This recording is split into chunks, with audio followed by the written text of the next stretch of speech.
Welcome back, everyone. We are ready for our next session, which is on a comparative study between ZLD and MLD in wastewater treatment management. For the same, we have with us Mr. Sabarna Roy, who is Senior Vice President, Business Development at Electrosteel Castings. Very warm welcome to you, sir. I am going to quickly introduce you, and then we are going to start with your presentation. Thank you. Mr. Sabarna Roy is Senior Vice President at Electrosteel Group. He has been with the Electrosteel Group for 26 years and is currently responsible for business development, applications, technology, and key strategies for the company. He is an active participant in the activities of International Commission on Irrigation and Drainage, CII, Central Board of Irrigation and Power, Indian Geographical Committee of International Water Resources Association, Kolkata Business School, Engage India, and JIS Group of Institutions. He's co-authored articles on ductile iron pipelines and framework agreement contracting methodology and technology trends in water sector for a sustainable solution, which will be published in July 2021, this month itself. Mr. Roy is a civil engineer with a first-class honors from Jadavpur University. Mr. Roy, please, yeah, we can see your presentation, and so you can start now. Yeah, so I'll be making a presentation on comparative study between zero liquid discharge and minimal liquid discharge in wastewater management. So I'll give a brief introduction. The public and industrial sectors consume substantial amounts of fresh water while producing vast quantities of wastewater. If inadequately treated, wastewater discharge into the aquatic environment causes severe pollution that adversely impacts aquatic ecosystems and public health. Minimizing this waste stream and recovery and recycling of wastewater is a key part of the solution to solving the water crisis for both industry and people. The diagram below actually shows wastewater. The first process is the pre-treatment, softening, filtration, ion exchange, pH adjustment, deaeration. From there, it travels to the reverse osmosis plant, from there to brine concentrator, from there to brine crystallizer, and from reverse osmosis plant, from brine concentrator and brine crystallizer, water may be sent for reuse. Thereafter, of course, instead of brine crystallizer, you can also use evaporation, and thereafter comes the solid disposal recovery, which is either you could adopt MLD, that is minimal liquid discharge, and ZLD, zero liquid discharge. Next slide, please. Now, what is a zero liquid discharge treatment system? A ZLD treatment system utilizes advanced technological water treatment processes to limit liquid waste at the end of an industrial process to zero. An efficient and well-designed ZLD treatment system should be able to handle variations in waste contamination and flow, allow for required chemical volumes adjustments, recover around 95% of your liquid waste for reuse, treat and retrieve valuable byproducts from your waste, that is salts and brines, produce a dry, solid cake for disposal. Next slide, please. Now, pre-treatment and conditioning. Pre-treatment is used to remove simple things from the wastewater stream that can be filtered or precipitated out. This process helps in conditioning the water and reducing the suspended solids and materials that would otherwise scale and or foul forthcoming treatment steps. Specific treatment processes vary, but a typical ZLD treatment facility process will usually include the following steps: pre-concentration and evaporation stroke crystallization. Next slide, please. Now, pre-concentration of the treated water is usually achieved with membrane concentrators or electrodialysis. These technologies concentrate the stream to a high salinity and are able to recover up to 60 to 80% of the water.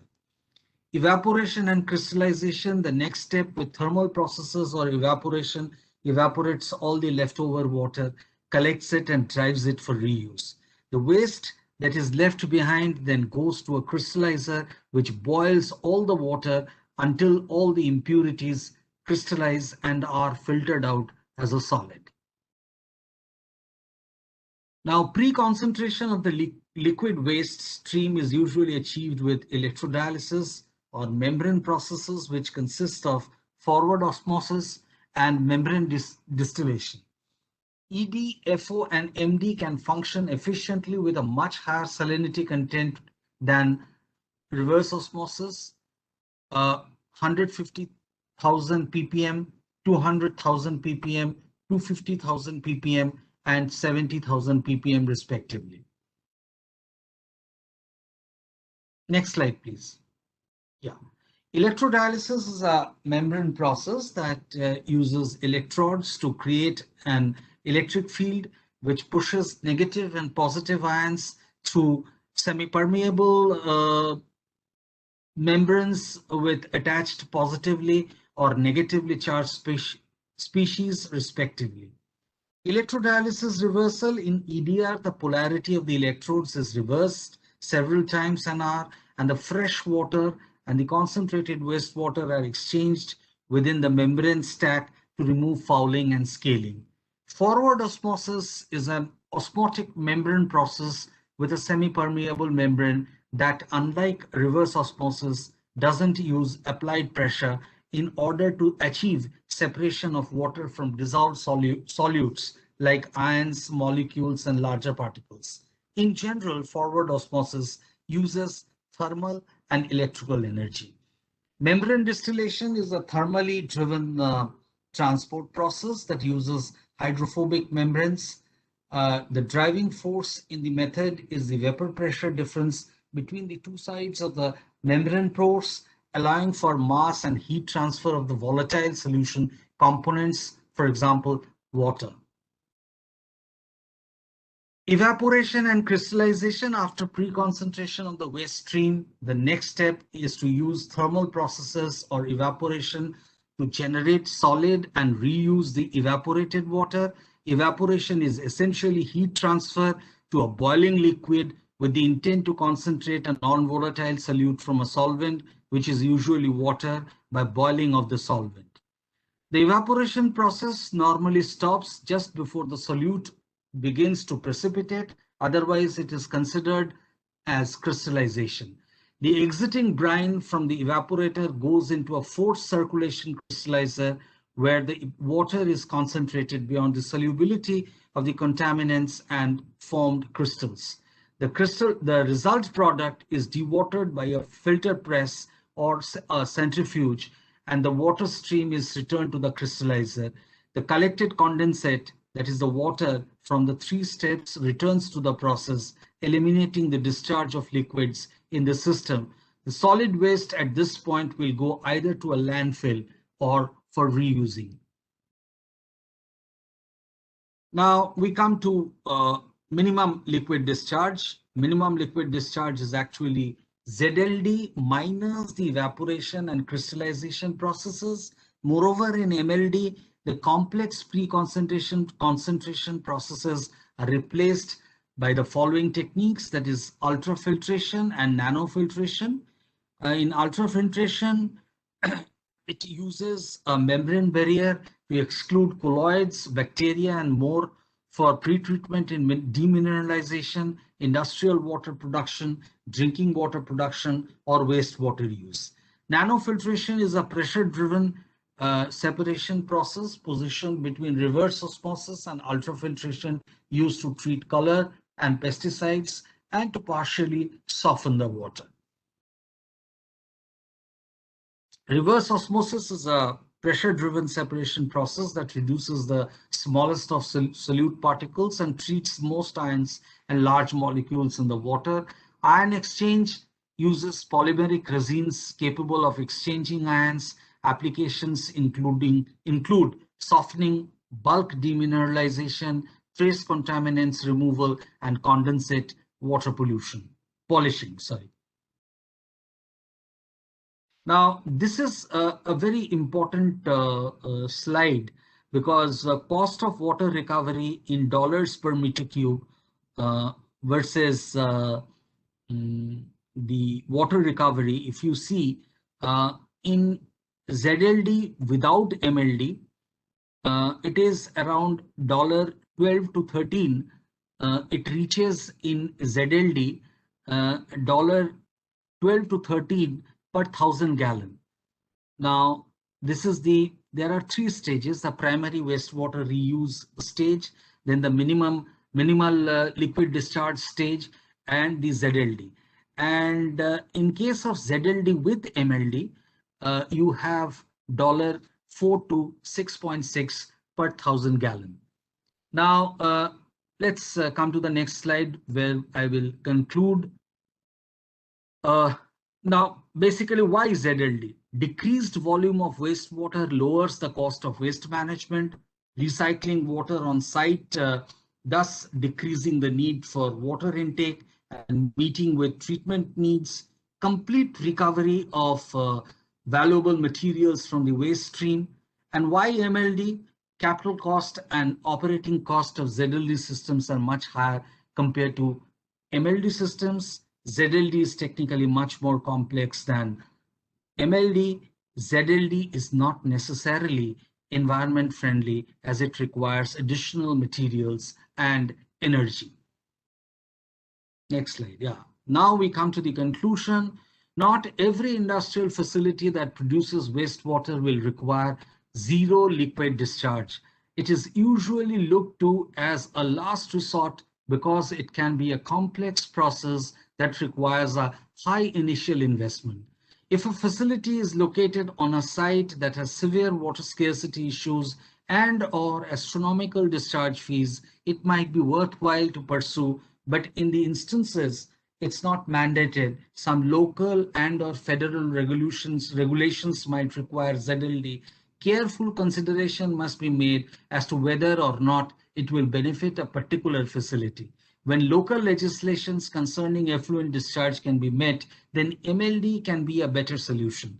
The contaminants and their respective concentrations must be identified. Not every case requires the same treatment. By checking the waste streams, we can calculate a more economical and sustainable approach for each case. Thank you so much.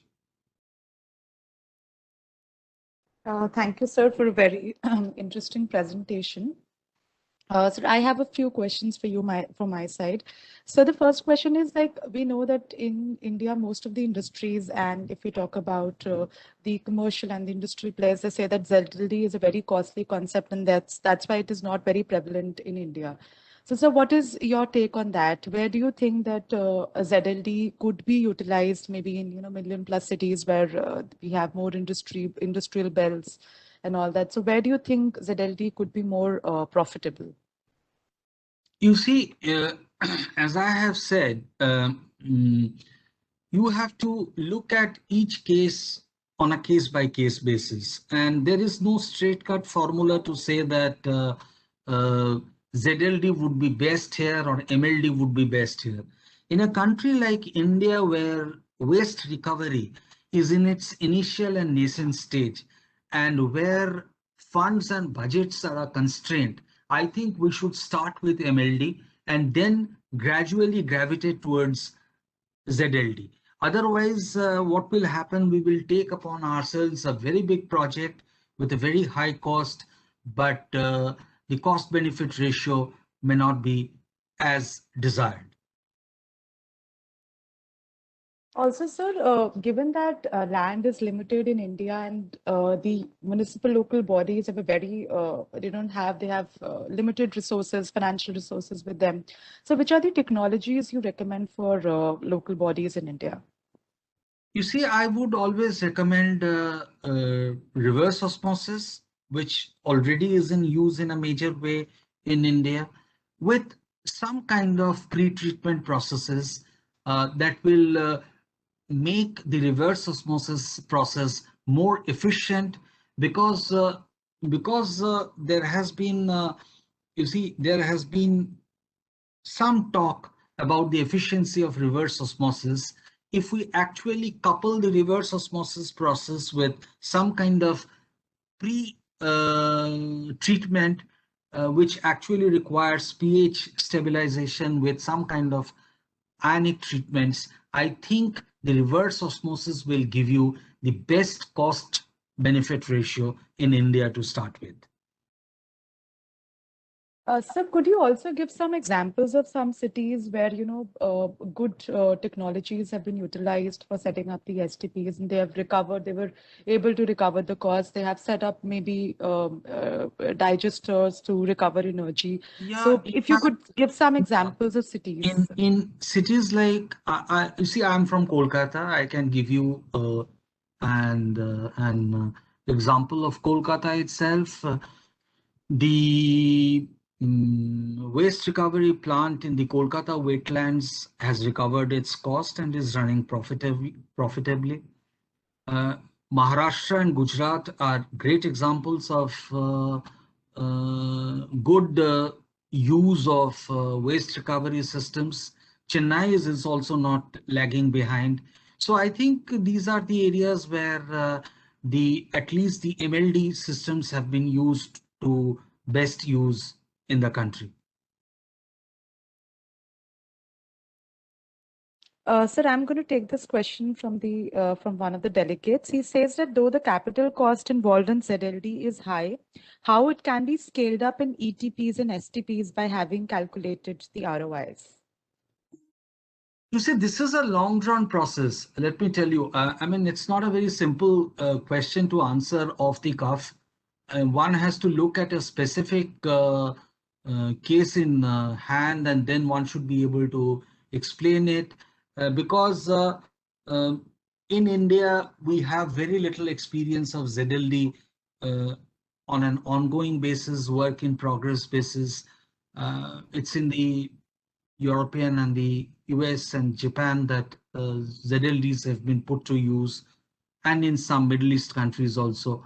So I'll not be able to frankly answer this question because I've not dealt this on a generic basis, but on a case-to-case basis, we can definitely answer the question. Sir, I have another question from my side. Sir, if we talk about ZLD, what would be the best format or model for giving a ZLD project? Should it be on a PPP basis or on an EPC basis? Or for if we talk about a bigger city like Delhi or Hyderabad?